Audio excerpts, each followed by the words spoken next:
जी अस्सलाम वालेकुम तमाम दोस्तों को। उम्मीद है कि ठीक होंगे। आज माशाल्लाह हम छत पे आए हैं, काफ़ी देर बाद मौसम का एंजॉय कर रहे हैं। बहुत अच्छा मौसम है। ये देखें, हमने ये कबूतर भी रखे हुए हैं। ये दूसरी छत है।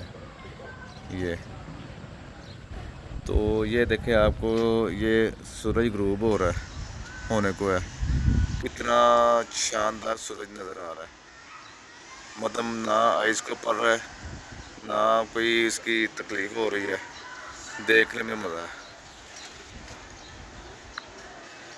ये साथ मेरा भतीजा है, चौधरी सुभान अल्लाह अंसारी, माशाल्लाह।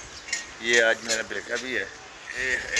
ये जो सुबह फजर टाइम हमारे साथ वीडियो नहीं बनाता, इब्राहिम, आज ये नहाया हुआ, कंघी वगैरह की हुई है, नए कपड़े पहने हैं, माशाल्लाह। आज प्यारा लग रहा है। क्यों ही आज क्या है दी, बताओ जी। आज माशाल्लाह बच्चे ने कुरान मुकम्मल करना है। और इसके अलावा पीछे मेहमान आए हुए हैं, अफ्तारी का इंतज़ाम हो रहा है नीचे। तो मैं वैसे ही ऊपर आ गया हूँ। मैं वैसे तैयार वगैरह नहीं हुआ, नीचे सारे तैयारी कर रहे हैं अफ्तारी की।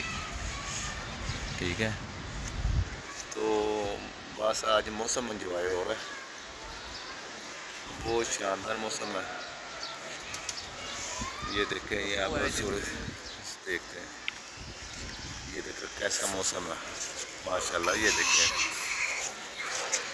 ये क्या शानदार मौसम है। ऐसे का मौसम कम ही मिलता है गुजरात वाला पाकिस्तान में।